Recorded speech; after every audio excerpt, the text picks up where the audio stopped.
Bloomberg Audio Studios. Podcasts, radio, news.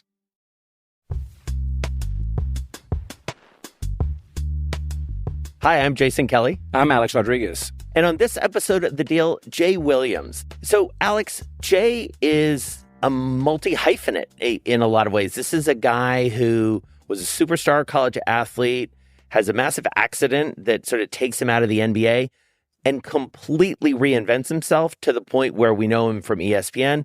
We also know him really as one of the leading athletes turned entrepreneurs. He's a very good guy. And you know what? He has an incredible appetite, very inquisitive, and is building a big business. And I think he's a fascinating guy. And I think you'll find his interview very, very good. And very intimate and very revealing. There's a vulnerability that you showed and that he showed that was pretty amazing to witness. So without further ado, Jay Williams.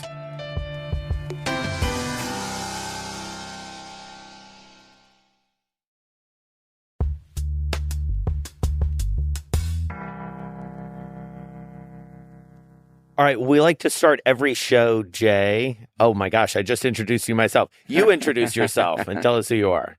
How do I do that? However you take your time.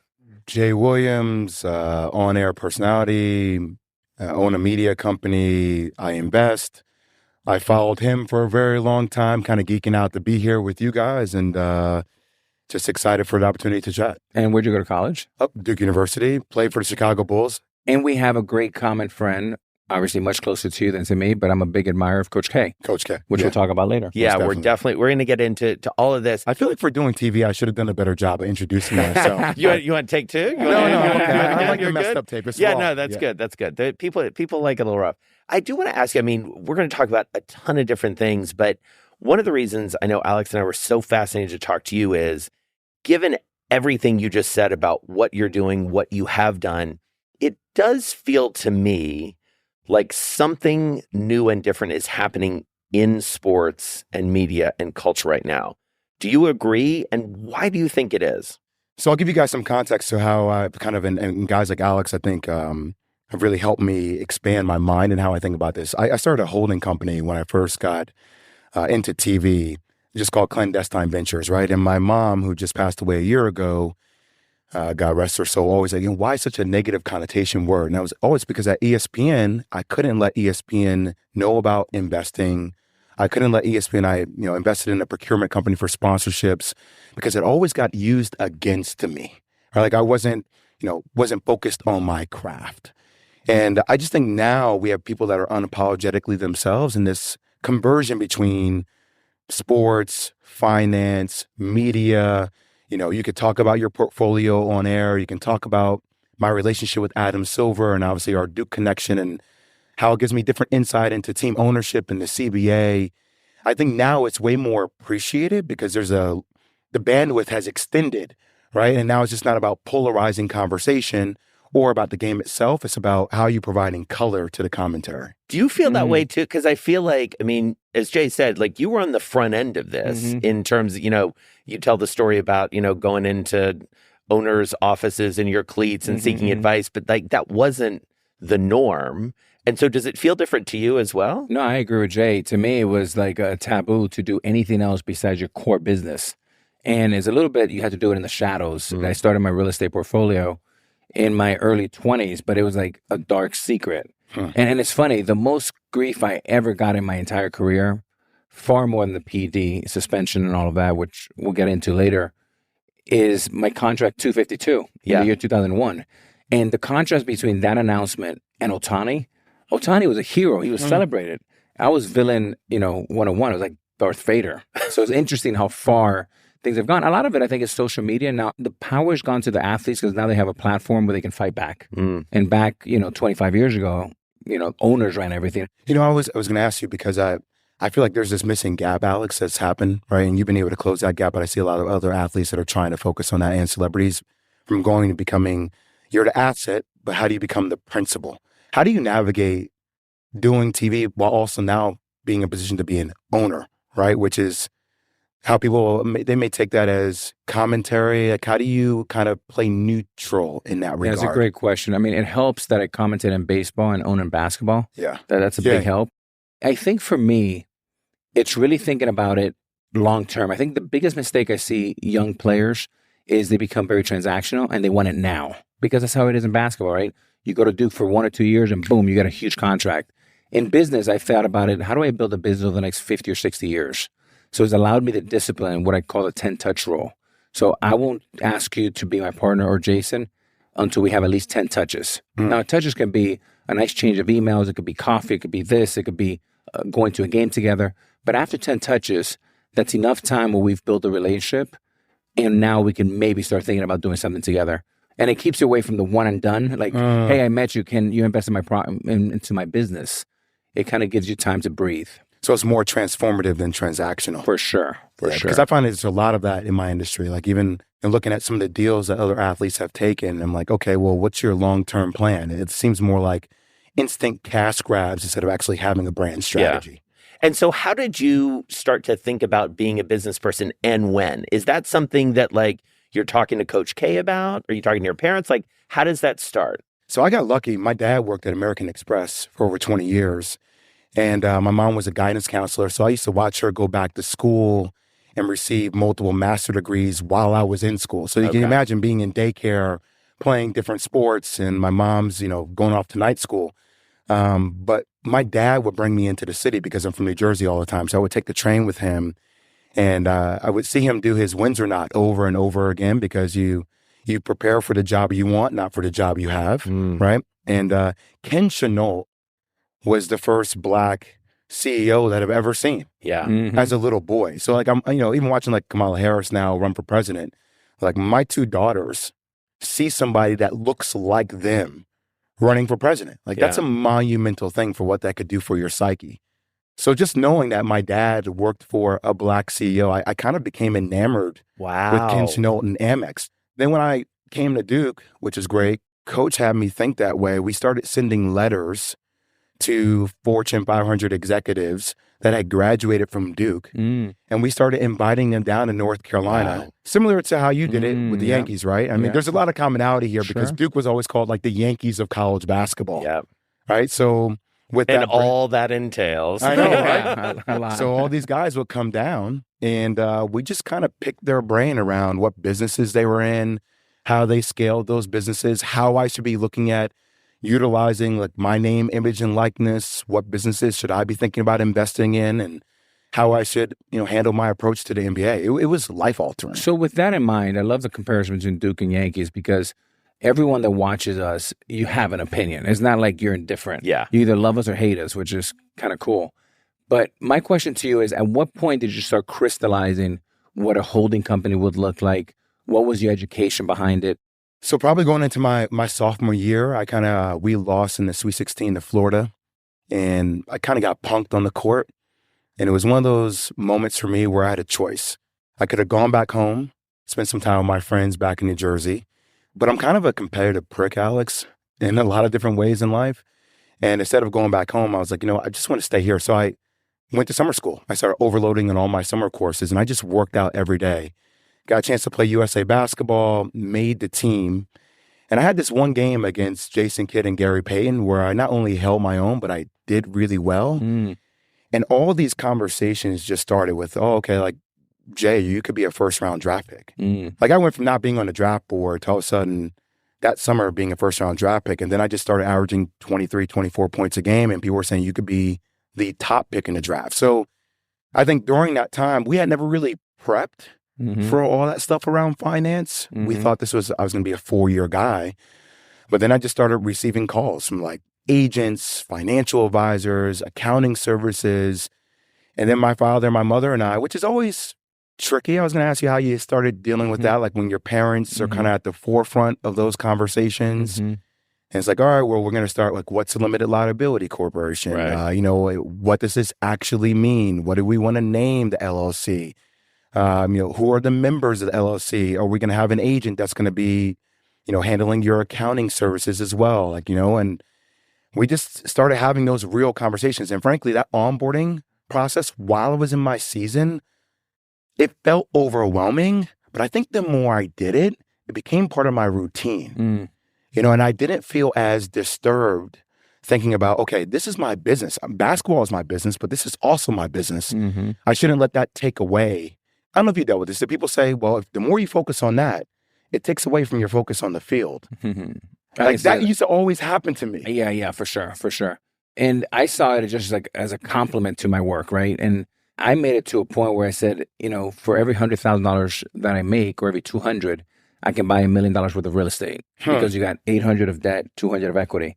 So you kind of make it simple, right? And you kind of build it one block at a time.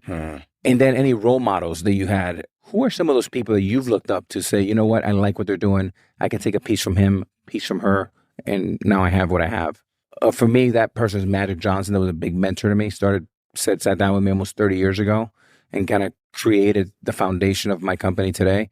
Do we share Magic as somebody that you look up to as well? Because he's obviously the GOAT. I wore 32 all the time in high school. I couldn't wear it in college because Christian Laettner had it. So literally I took 22, which is just 10 digits off, and I got that. But definitely Magic for what he's been able to do real estate-wise. Real estate is actually still a part of my portfolio I haven't really tapped into yet. And also kind of Michael's entry point, Jordan, I grew close to David Falk. I didn't go with David Falk. I went with Bill Duffy. David Falk, very well-known agent. Yes, for Michael Jordan, helping obviously with the Jordan brand, everything. So just watching the way Michael, but also kind of hearing that story, I think for me, there was always this challenge because my father was so involved in business and my mother was participating in my business. See, can I be vulnerable with you guys? Please, of course. So you start finding about all these things. And it's weird. It would have probably crystallized different for me if I had played 15 years in the league. But when I got drafted, you want to give back to your family, right? So when you start learning that, hey, you're going to get gift taxed, anything you give over a certain threshold, like, okay, just let me put my family on the payroll, right? So my dad was a CFO. My mom was a CMO. You give people random titles, not that they're actually responsible for those titles, right? But we were trying to figure it out. And I think when you start going through that process where you're paying your family, I had a lot of conversations with Magic early around how do I take more ownership in knowing that this is my business? How do I delegate some of those responsibilities to my mom and my dad? Which when I got drafted, that changed for me. They were my business partners while also being my mom and dad, which was a really weird, that's a lot of red tape involved in that, right? Because you have a lot of people that are coming to you from different angles, and I don't know how to properly vet deals. I don't know how to properly vet people. I never had a lot of practical experience in that. So I think leaning upon Grant Hill was another one because he played at Duke, what he's been able to do with his businesses, a part owner of the Atlanta Hawks. I tried to lean on those guys, but also my career was cut short. So, my life took a different turn very abruptly after 1 year. So I didn't get a chance to really lean into those relationships as much as I wish I would have at the earlier stage. I did that later. Yeah, Jason, I don't know about you. It's interesting. We have a great threesome here of people where you have African-American, white, and Dominican, right? I grew up with a single mom. Dad left at 10. And this changed my life, Jay. She had 2 jobs, secretary in the morning. She served tables at night. And we go into Publix one day, and it's like a $75 bill. And she pulls out $55, and then we're short about 20 plus bucks or whatever. And she goes into this other little zipper and she grabs like 25, but it's not green, it's like red. And I was like, Mom, what's the funny money? And it was government money, food stamps. And I said, oh my God, I have to be the alpha. I have to be the leader of my family. But going back to your mom and dad, I can give my mother, a Dominican mom, any title, but she's still going to be my boss. Yeah, that's a little bit. She'll say, "Take those 3 letters, and you know where you can stick them." But that's the thing about inheriting money, right? Yeah. It's and I always see a lot of my other friends, a lot of the financial conversations that they had with their parents, who were more successful, and their competency was way higher than me. So now I was being thrusted into this lifestyle where I was with the rich and the famous, but I didn't really learn about the underlying business of how to actually sustain that. So everybody was being onboarded to wealth in a crash course. And I think as my parents and my career started to build, a lot of that stuff, they often say when you make money, it reveals more of the challenges and difficulties, more money, more problems. And a lot of those family dynamics kind of started to play into the business as well. So that raises a really interesting thing about some of the work you're doing right now. Name, image, and likeness has changed everything in the college sports world. You see it right down the street from you at University of Miami, I feel like, writ large. You're doing a lot of work around this, got a new show coming out. You're working with the University of Alabama quarterback. Now all these conversations that you're talking about that really only happened in a fairly limited way for a small number of people, they're happening across all of these sports, across college football, even at the high school level. So what's the advice that you give, having known what you know, but also seeing what you're seeing now around NIL? I think first goes to the point that we were just making mention of, right? When you start, like, let's say, crazy competitive, I want to work out for 8 hours a day and I sleep for 8 hours. There's still 8 hours left in your day. Like, how do you start building your competency in finance, right, at an earlier age? Like, you should know what an LLC is. And all for these kids now, they're having a chance to make money. Like, Jalen Monroe is making over $1 million a year in NIL, right? Now, as a 19, 20-year-old young person, that's a lot for you and your family to handle while you're handling a new coach coming in, Right. replacing Nick Saban, while you're now learning how to work with the collective, which essentially is like acting like, the front office for the school and negotiating rates. How do you keep the main thing when the main thing is actually the money and the revenue that's being driven off of all this conference realignment, TV media deal rights, and it's all the Wild West. So for me, I often start the conversation with, let's create a flat line. Let's understand what your business is. Like, your main thing is the main thing, but this is also part of your main thing. Right. So let's give the main thing in its totality the time and the attention it takes. Because if you want to be a billionaire, right, if you want to go from asset to principal, you need to put in the work. And by the way, reading 2 to 3 hours a day is putting in the work. Asking questions is putting in the work, having curiosity. So I think that's the start. Number one, you also have to own your IP. So I think that's really big right now for him. So him and his teammate, Terrion Arnold, last year, they started this whole thing around Link, let a naysayer know, which I thought was really smart, right? And it turned into the school's rallying cry. So they filed for trademark the name. And I've never seen this happen before, where players have filed for trademark for a name that the school then kind of backed, because Nick Saban was talking about let all naysayers know, and it had this virality moment last year with Pat McAfee on game day, where it just went everywhere. So they did a merchandising deal with the school, right? So that sets precedent. So now, they're sharing in that rev with the school.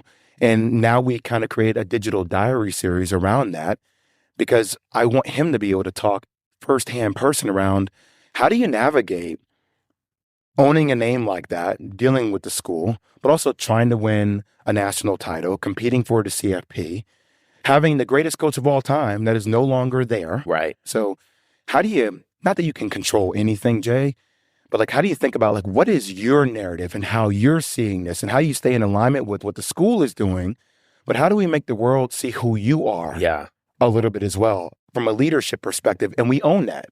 And we're working with the brand now, Beast, which is actually going to be a sponsor of the show. So we're able to tie his endorsement deal into the content, which is smart. And I just like that medium. And it's a proof of concept for us to see, how do you work with the collective? How do you work with the school? And also at the same time, how do you build his own individual brand? And like, how do you personally engage him? I mean, are you talking to him most days? Like, how do you build that rapport where you become a trusted advisor to him? I think I'd be curious to see how you talk to Anthony Edwards, right? And because I've known Ant for a while too. I think it's more of a big brother approach here. Okay. As it like, okay, hey, look, if we're going to do content, I don't think that answer puts you in the best position with the media. Probably wouldn't say it like that. Maybe how about this? Or when he gets frustrated about something, I don't understand why this deal works out. Okay, like, let me explain the nuances of this to you to a degree. I think it's more of that relationship and helping him navigate. I'm not his agent. Yeah. I'm not his financial advisor. We're working with him on the media side and working with him on You're branding. a partner. Yes. I'm a partner with him.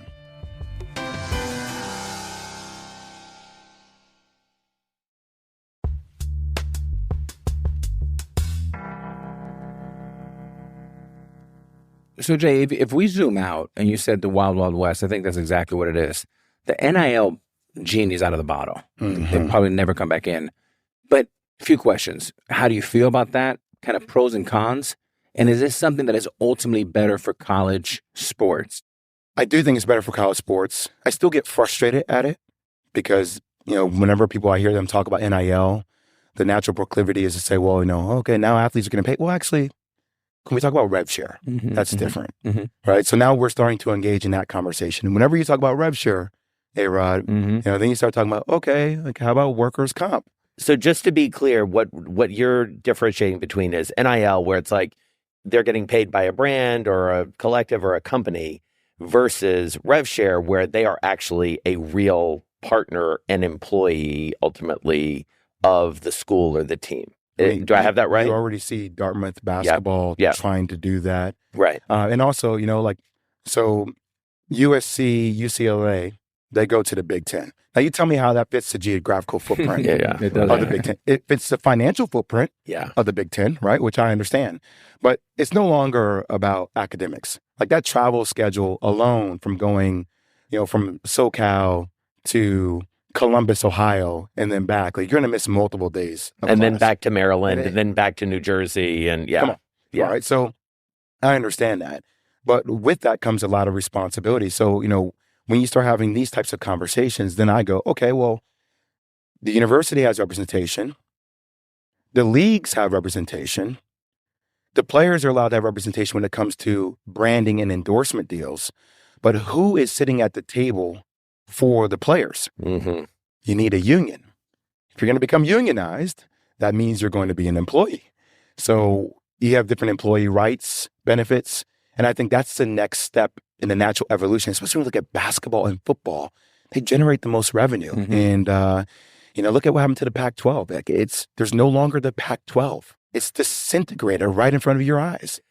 Improbable. We didn't talk a lot about it, but that has been a really interesting, I feel like, new version of what media can be and is going to be.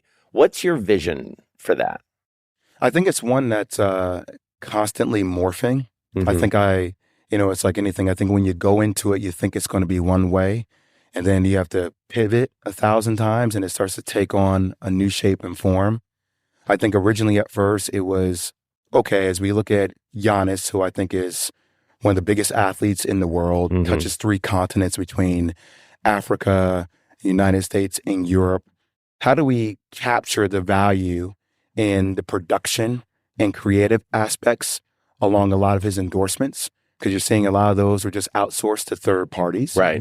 Right. And I think once you kind of become integrated in the storytelling aspect of it, it allows you to build longer sustainability with the actual client. It's not a cash grab. Like I think a lot of players look at endorsements as, okay, like I have a 5-year deal worth $20 million.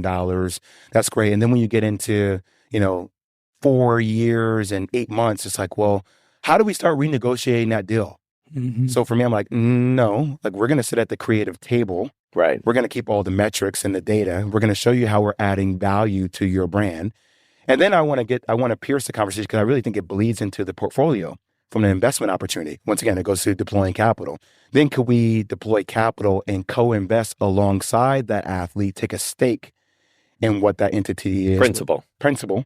Right. And then help scale it as well. I mean, similar to how Ryan Reynolds has built Maximum Effort. Right? Yeah. You've seen him do that with Aviation Gen. You've seen him do that with Mint Mobile. You're seeing him do that with Wrexham. So I think having the pipes, right, to amplify, to brand, but then also having the capital to deploy. I think having a seat at the table with the right board of athletes. And then I think inevitably getting athletes to buy into this thing of shared economics. Yeah. Like I'm watching Steph do it, and he's doing it successfully and very well. And LeBron. Stephen Curry. Once again, first name basis. I'm sorry. Steph probably is another one. Yeah, Steph's another one. He's on the verge. He's on the verge. But like, how many things can you scale by yourself? Right. So, as an athlete, I think I'm built to say, hey, I can't win a national championship without Mike Dunleavy or without Carlos Boozer or without A-Rod. So then, where is there a world, for lack of better terminology, like a multi-family office in which 5 or 6 guys are coming together and they're saying, okay, how do we add value? Maybe we have a pool of capital here that's not ours, but we can deploy capital from. We can then co-invest with that. But then how do we add value collectively with having the brand strategy and coming to the table with a vision? It's just saying, hey, I'm at the table with capital. Right. I think to me, that's where you receive compound interest over time and you're creating enterprise value. So I want to take as we all say in our collective business, a hard pivot here. Okay. And go back to something you mentioned earlier, which is, I dare say, the pivotal moment in your life when you're in a terrible accident right as you come into the league and it changes the entire direction for you. Tell us what that moment meant for your life, but also for your business career, because it changes what your job is going to be. I would love to know how it changed you as a burgeoning business person, as how you defined yourself. Yeah. Well, first off, I think it gave me, no pun intended, a real crash course in how hard and cold business could be. Right. I've been a part of a lot of deals since. Sometimes when you have money in a deal, you're forced to look at things way more objectively, right? Because your money is the asset in the deal. When you're the asset yourself, it's hard not to become emotionally tied to that. So I remember watching the Bulls draft Kirk Heinrich, who I just played the year prior at Kansas and did work against him, to replace me essentially in my hospital bed, right? So having conversations with Jerry Reinsdorf, understanding and hearing firsthand what their business strategy was a hard pill for me to swallow. And it was crazy, like thinking about it, like it was one hell of a business strategy. I mean, it's the right plan, right? It's the right plan that all of us would do. But when you're hearing that as the asset on the other end in a hospital bed, that led me into a deep state of depression. I mean, I had 2 attempts at suicide that I've talked openly about. But I think that forced me all of a sudden to start over again after I went through a couple of years of depression. I really wanted to understand basketball and the CBA and how it worked. And actually, it led me down a path with risk mitigation as well. Because when you start receiving all these bills, you're like, well, hold on a second, how am I going to pay for these 13 plus surgeries? Right? So the Bulls kept me on their insurance. I had some challenges later with disability that I had to work through. But it opened my eyes to risk mitigation in a completely different aspect, which kind of led me down the path when I made my first really big investment in an insurance brokerage firm, because I started to understand about wholesale. I want to kind of sit in between the middle.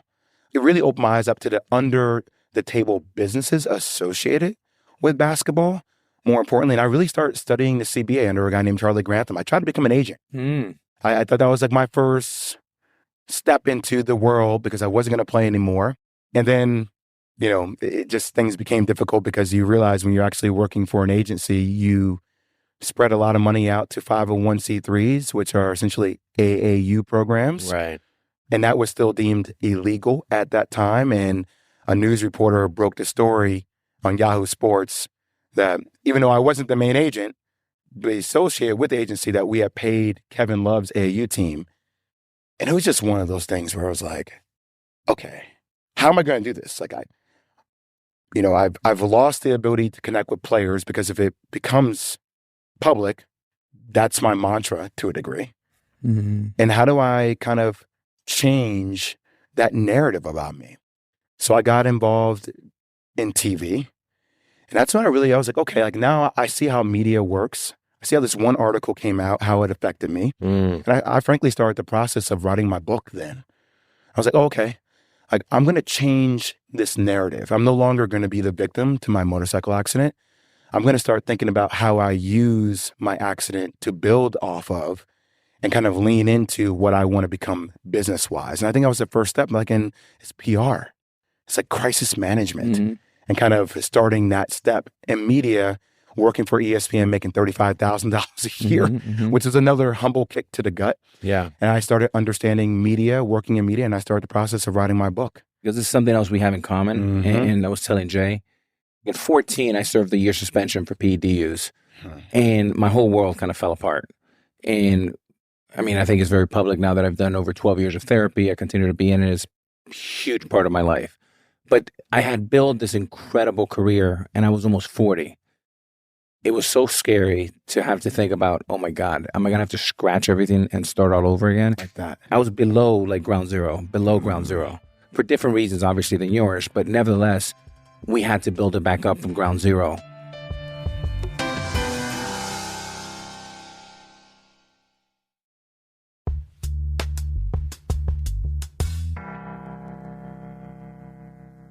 I mean, you and I have talked about this a lot. I mean, one of the first in-depth things that we did was essentially me asking Alex a question of, why did you even decide to re-engage? Because there's a version of this, certainly for you, where you're just like, all right, I'm good. I'm going to go live on an island or do whatever. I'm going to remove myself from public. I'm not going to play, or I'm not going to certainly get out there. What was your thought process? I mean, like Jay, very much depressed because you've worked so hard to this point, right? And you feel like you're now set up to win or reap the benefit of your great work and thousands of hours of commitment and dedication. But ultimately, why I think Jay and I probably didn't go to an island is because we're both competitors. And I like that, competitor prick. I'm going to steal that. 'Cause, I mean, I'm a nasty competitor, almost too competitive. And I felt like I had something else. I had another chapter in me. And I was too young to just give up. I mean, it's not in our DNA to give up. I don't know if I had suicidal, but whatever the stop before that is, I was probably there. Because it's such a scary thing to be in a place where you've built it and now you're at ground zero, literally at ground zero, or below ground zero. Like, I felt like if I got up to the lobby, that was a win. So, and I also felt like there was millions of kids out there that don't have, parents that are great mentors, or single parents like my mother who don't have that. And I felt like I had a lot to offer for those kids to at least learn from my mistakes. And that was really the thesis of wanting to come back, is to make an impact. It was too far away from, I want to go back and play baseball, or I want to go back and go to the Hall of Fame, or I want to go back and build an empire. It was really about like, I know I have another chapter. I don't know what that looks like, but I'm going to give it a go. How'd you learn how to tell yourself a different story? Because I know that was, playing at Duke, similar to playing the Yankees, like we're on TV all the time, right? So like before, when I would walk in rooms, whether that was business or personal, it would be like that's Jay. It's like number 2 pick in the draft, plays for Chicago Bulls. He's on I-90. He's on a billboard. He is Michael Jordan's locker. So all of a sudden that looked at me like, are you okay? Like it was a different entry point. I would even sit down at business meetings, and like some of these higher level executives would start the conversation for there. And I feel like I would have to drag myself out of the basement to get to the lobby level. Like how'd you deal with that from a storytelling perspective? I just started leading with the worst. I started leading with them. So beat them to it. Beat them to it. Yeah. Beat them to the spot, right? And it's kind of what you started to do with your book or your story. And I felt like if you start with the worst, then we can get better from there.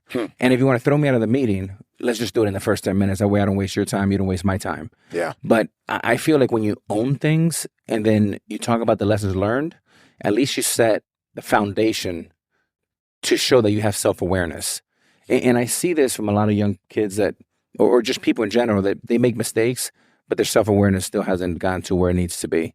And what I sense is that when you win a championship or you sign a big contract or you're that number 2 pick from the Bulls or the Yankees or whatever, self-awareness decreases and ego increases. And I wake up every morning with 2 prayers. I want to enhance my self-awareness and decrease my ego. And I think that's my happy spot. Yeah. That's one way that I did it. Yeah, I think I learned that throughout that process. I've always kind of been enamored with C-level executives because I've always wanted to be one. Yeah, me too. Right? And it's amazing how many people I talk to that have gone through challenges within their businesses, where filing for bankruptcy or losing money for investors. I think I recognized while I was writing my book and having all these conversations, like everybody's had a motorcycle accident in some form or fashion. Everybody's had some kind of crash. Like ours may be more extreme than others or more public than others, but maybe that's a place to actually build a bridge between myself and people to actually not come to the room with more of my ego, but to be more self-aware and then to actually form more of a community. And so how do you start building from there? You know, I mean, so with all of that in mind, you're doing work on yourself, but you also have to do the work. You know, you have to figure out like who you're going to be and what you're going to do and candidly, what you're going to contribute. You know, I mean, we talk about this all the time in terms of like what your mission is going to be. So how do you hone that over time, and who do you go to? I mean, is this something where you go to Coach K? And I know Alex has sort of almost like a board of advisors that he... Yeah, Coach K scratched 3 copies of my book and told me, bring this back when it's better. So yes, yes, Coach K is on the respective board. I like it. And so how do you go about building that? Well, I did form a personal board for some people that I had admired that I reached out to in college. And I get beat up. Like, it's like a real board meeting. Mm-hmm. Like, you know, Really? all right, Q1, where are we? Mm-hmm. Like, what are we doing? Like, what's the portfolio look like? And we go through that, but then we go into like me personally. What's the marriage look like? What the kids, like, how are we balancing it? Like, it's like I really get pushed and tested, which I very much appreciate. But just to go back before, like, I really leaned into media. Instead of just trying to go off and invest in all these different things, I'm like, all right, like, what is my platform? Like, basketball was my platform before. What is my platform? And I think learning media and studying it, and then studying how to be effective at it, but also how to be different than what I saw on TV. One of the things I think you do well, which I think is a huge gap between kind of the sports community, entertainment community versus the business community. I love the way you reach out and you're not afraid. Where did you get that from? And you should be doing a lot more of that, because you on TV and you reaching out to be with great people, whoever you think those are, is the best way to grow your business. I think I just have an insatiable appetite, you know, like, and it's like, even when I reach out to you, like, I want to be an owner one day of a team, right? So understanding, you know, what teams are coming on the marketplace, like what's happening in Las Vegas for the NBA. Is there a team in Mexico City? What's going to happen in Europe? The explosion of NWSL and their new media rights, the WNBA, which is interesting entry point from an investor perspective. Professional bull riding, PBR, that league, Sail GP, like understanding where all these leagues are coming from and how to actually vet those opportunities. That's number one, right? Mm-hmm. I think you are on point, and that goes just to close the loop on this story. I think when I was learning TV, I think I saw that gap, and I did this show called The Best Shot, and it was with LeBron and Maverick. And it was when they were launching Spring Hill. Maverick Carter, who is LeBron James's business partner. Yeah. Sorry, I should be a little bit more descriptive in who these people are. That's why I'm here. Yes. You know, I saw them building this media empire, but then also I saw how they were utilizing the media empire for a lot of their investments, right? And I also saw from my perspective, all of a sudden on the show, now I'm an executive producer and I'm talent. I'm like, oh, okay, I can eat on both ends. Yeah. It was very fascinating. So then, understanding that dynamic and how they worked, then I started working with Rich Kleiman and Kevin Durant when we launched the Boardroom. Now, that was tricky because I had to sell the Boardroom to the company I was working for, right? So that allowed me to have a lot of different conversations with Jimmy Portaro, Connor Shell, in the ESPN's 30 for 30 with Rich and Kevin. But it was, once again, it just served proof of concept that I was with Serena here at Williams about her venture firm. Right. Serena's one that you can just say Serena and everybody knows who you're talking about. I don't know. Some people, you got to be first name basis. Other people you can't. And then I started sitting down with Steve Ballmer and Josh Kroenke and hearing about all the teams they own and start learning about tax abatements and how to think about that when you're actually building a stadium in Inglewood, right? Some of the challenges that come along with that.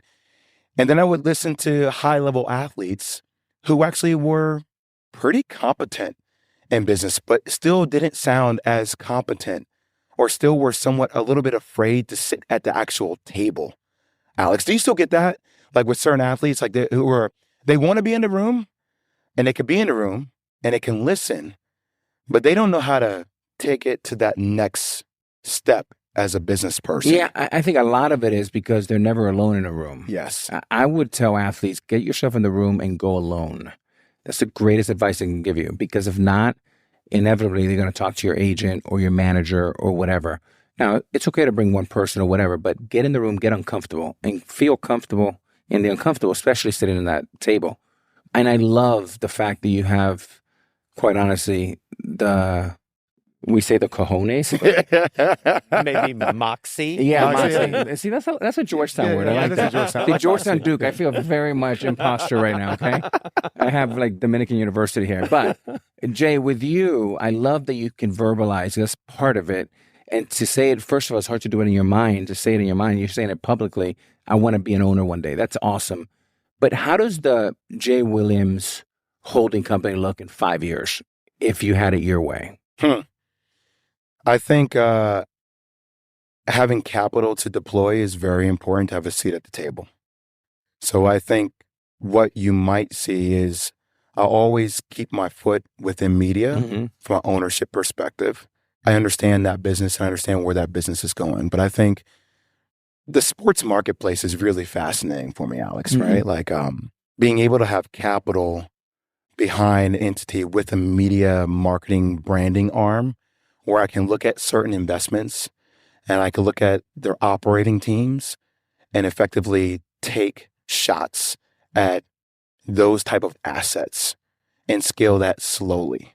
And I don't want to use the term private equity because that's just like, everybody, I want to be involved in private equity or every athlete wants to have a family office, but a team of brand strategists and a chief investment officer in which we could look at different assets and then marry IP to certain athletes that I think actually want to work and actually want to have a seat at the table because I do see that correlation. I am able to have conversations with certain individuals where I'm like, I'll bet on you because I know that you will like to work. And also, we have access to so much stuff, right? So it's like, if somebody's like, hey, Jay, in 5 years, if this explosion continues to happen within the collegiate market, what's one of your port codes? I would say, I would love to own a significant piece of Duke basketball, right?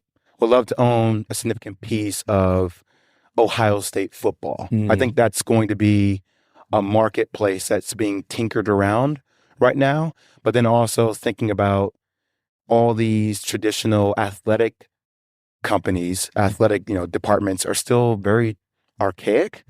And, now I think you're seeing the same way private equity is entering the NFL, conversations around Ares and other PE firms, right, entering that market.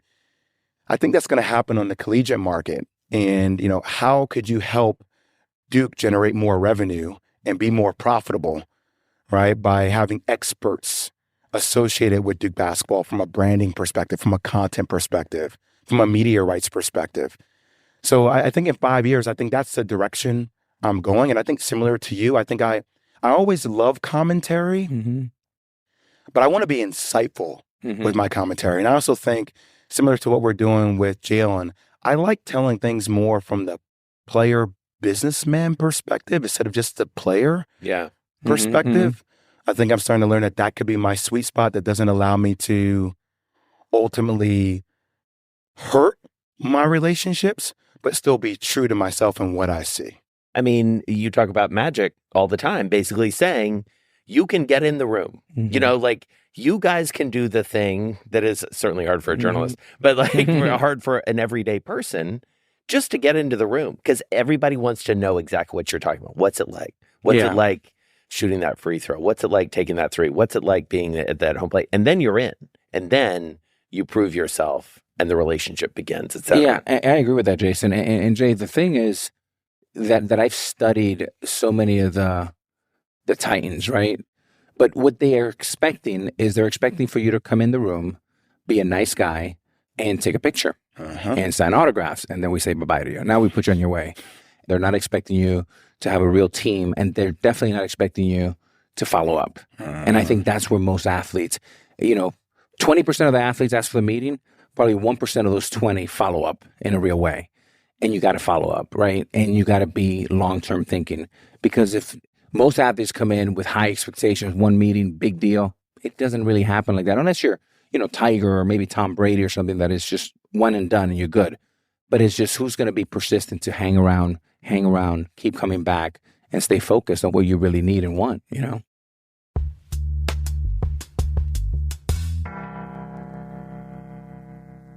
All right, let's do our rapid fire now. I think you're going to be really good at this. I think you're going to be really good at it. All right, I'll start and then you and pick what it are the up. rules? That You keep it tight. Keep it tight. Just keep it tight. Do I get a chance to ask any back to you guys? No? We'll see how it goes. Yeah. All right. At the end. What's one word to describe your deal-making style? Patient. What's more important to you, your instincts or data? I really value data, but I think it's coming down to instincts and gut, who people are. Who is your dream deal-making partner? I mean, it's David Rubenstein. I thought you were going to say Jason. What's the best piece of advice you've received on deal-making or business? Never run, always walk with pace. Same question. What's the worst advice you've ever been given? Worst advice came from an athlete. This is bad. Actually, a successful athlete. Jay, the more deals, the better. Oh, wow. Actually, no, not necessarily interesting. so. That's the best answer we've ever gotten to That is. that question. Tangible. What's your hype song before you go into a big meeting or negotiation? This is weird. Like I've been listening to a lot more classical orchestra. I like to try to be calm. Okay. Take the emotion out of the deal. Any specific that, composer or you I'll go with the old school, like a little Patti LaBelle. Okay. Oh, A little all Patti right. LaBelle. A fun fact about yourself that your colleagues will be surprised to hear about. Loyalty and transparency Mm-hmm. is very important to me because I didn't have that a lot of my life. I had a lot of times where a lot of deals or a lot of people tried to pull the wool over my eyes, and I think I always try to operate from that space. Mm. All right. Well, this has been a huge treat for us. Thank you so much, Jay Williams. Thank you. You got Appreciate it. that. Good stuff, guys. Thanks, sir. Thanks a lot. Thanks, Jay. Thanks, man.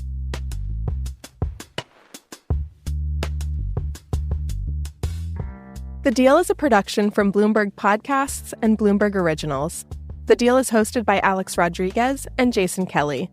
Our producers are Anna Mazarakis, Stacey Wong, Lizzie Phillip, and Victory Veyes. Original music and engineering by Blake Maples. Our managing editor is David E. Ravella. Our executive producers are Jason Kelly, Brendan Francis Newnham, Jordan Opplinger, Trey Shallowhorn, Kyle Kramer, Andrew Barden, Kelly LaFerriere, and Ashley Honig. Sage Bauman is our head of podcasts. Additional support from Rachel Scaramazino and Elena Sasangelis. Joshua DeVoe is our director of photography. Rubab Shakir is our creative director. Art direction is from Jacqueline Kessler. Casting by Julia Manns. Our associate producer is Natasha Abelard. Camera operation by Ryan Cavatero, Jesse Ridner, and Suma Hussein. Our gaffer is Alex Brown, and our grip is Max Garstack. Our production assistant is Gabriella Demates. Katia Vanoy is our video editor. Listen to The Deal on Apple Podcasts, Spotify, or wherever you get your podcasts. You can also tune in to the video companion on Bloomberg Originals and on Bloomberg TV. Thanks for listening.